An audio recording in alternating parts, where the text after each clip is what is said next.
মমতা ব্যানার্জি হয়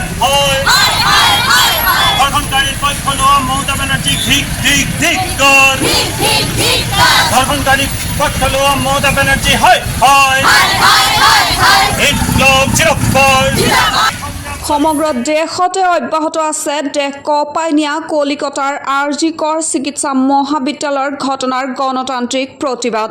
এগৰাকী কৰ্তব্যৰত চিকিৎসকক ধৰ্ষণ কৰি অতি নৃশংসভাৱে হত্যা কৰাৰ ঘটনাৰ প্ৰতিবাদত গণতান্ত্ৰিক মহিলা সমিতিয়ে এক প্ৰতিবাদী কাৰ্যসূচীৰ ৰূপায়ণ কৰে।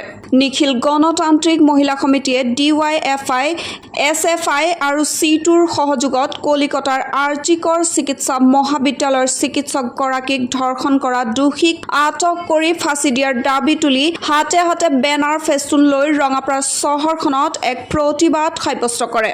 প্ৰতিবাদী কাৰ্যসূচীত উপস্থিত থকা মহিলাসকলে বিভিন্ন শ্লোগানেৰে ৰঙাপাৰা আকাশ বতাহ মুখৰিত কৰি তোলে। প্ৰতিবাদস্থলীত নিখিল গণতান্ত্ৰিক মহিলা সমিতিৰ জিলা সমিতিৰ সম্পাদিকা দীপা বৰা, CPIMৰ তৰুণ দত্ত লহকৰ, ভৱানন্দ ৰায়, অখিল ভাৰতীয় চাহ মজদুৰ সংঘৰ কেন্দ্ৰীয় সমিতিৰ সম্পাদক ৰয়েল চৰেং, SFIৰ চৌমেন চাৰ্কেল আদি উপস্থিত থাকে।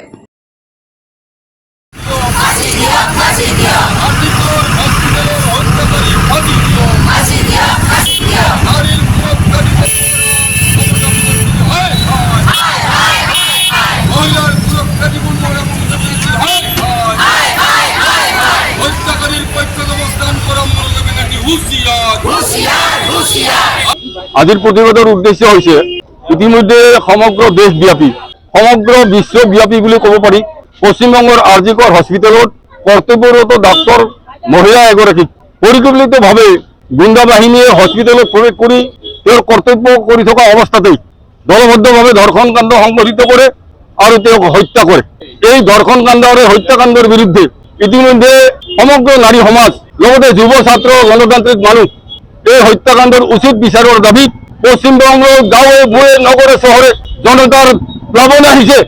অকল পশ্চিমবংগতে সীমাবদ্ধ থকা নাই, নাৰীৰ অধিকাৰৰ কথা কোৱা, নাৰীৰ সবলীকৰণৰ কথা কোৱা এই মমতা বেনাৰ্জী এইখন চৰকাৰ কেন্দ্ৰ ৰাজ্য চৰকাৰে আজিলৈকে সমগ্ৰ দেশব্যাপী যি ধৰণে মহিলাৰ ওপৰত অত্যাচাৰ সংগঠিত কৰিব ধৰিছে, নাৰী সমাজ আজি ৰাস্তাত ওলাবলৈ ভয়ত আতংকিত হ'বলৈ বাধ্য হৈ পৰিছে। গণতান্ত্ৰিক মহিলা সমিতিৰ নেতৃত্বত সমগ্ৰ ভাৰতবৰ্ষতে আজি এই হত্যাকাণ্ডৰ বিৰুদ্ধে আৰজিকৰ হস্পিটেলৰ এই হত্যাকাণ্ডৰ বিৰুদ্ধে উচিত বিচাৰ আৰু হত্যাকাৰীক অবিলম্বে ফাঁচী কাঠত ওলমোৱাৰ দাবীত বৃহত্তৰ আন্দোলন গঢ়ি তোলাৰ কাৰণে গণতান্ত্ৰিক মহিলা সমিতিয়ে শপত গ্ৰহণ কৰিছে।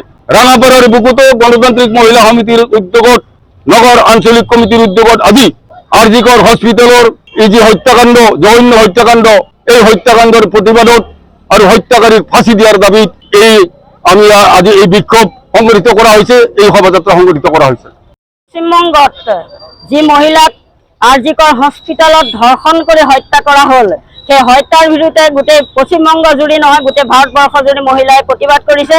আমিও নিখিল ভাৰত গণতান্ত্ৰিক মহিলা সমিতিয়ে ৰাঙাপাৰাত SFI আৰু DFI লগতে C2ৰ সহযোগত আজি আমি প্ৰতিবাদ কৰিবলৈ আহিছোঁ।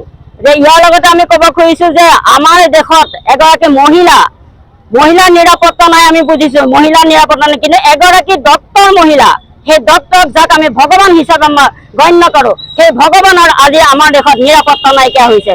যিখন দেশত পৃথিৱীৰ আটাইতকৈ বেছি দুৰ্গা পূজা পতা হয়, সেইখন দেশতে আজি ডক্তৰ মহিলাই নিৰাপত্তা নাপালে। গতিকে সেয়েহে আমি ক'ব খুজিছোঁ যে মমতা বেনাৰ্জীক যে তেওঁ নিজে এগৰাকী মহিলা হৈ তেওঁ নিজৰ দেশৰ মহিলাক স্বাধীনতা আজি দিব নোৱাৰা এটা অৱস্থাত পৰিণত হৈছে। সেয়েহে আমি ক'ব খুজিছোঁ যে ভাৰতবৰ্ষৰ এটা কেন্দ্ৰীয় চৰকাৰ আছে, সেই চৰকাৰৰ মুখতো শুনা যায় যে বেটি বচাও বেছি পঢ়াও এই শ্লোগান। আজি আমি ক'ব খুজিছোঁ যে এই বেটি বচাও পঢ়াও শ্লোগান ক'ত উৰি গ'ল? আজি মহিলাই কিয় নিৰাপত্তা নোপোৱা হ'ল? এখন চৰকাৰী হস্পিটেলৰ ভিতৰত এগৰাকী চিকিৎসকৰ যদি নিৰাপত্তা নাথাকে, তেতিয়াহ'লে আমাৰ সাধাৰণ মহিলাৰ অৱস্থা কি হ'ব পাৰে? সেয়ে আমি ক'ব পাৰিছোঁ আমাৰ গাঁৱে ভূঞে সকলো ছোৱালী বাহিৰৰ মুকলি পথাৰত ঘূৰি ফুৰিছে। ইয়াৰ উপৰি বিভিন্ন ঠাইত পঢ়া শুনা কৰি বিভিন্ন কৰ্ম সূত্ৰে তেওঁলোক বিভিন্ন অঞ্চলত আছে। গতিকে আমাৰ এতিয়া চিন্তা হৈছে যে আমাৰ সেই ছোৱালীবিলাক সকলো তাত সুৰক্ষিত হ'বনে নাই।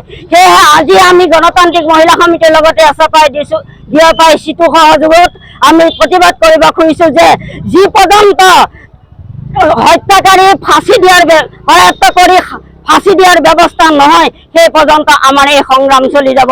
News desk, news wide Assam.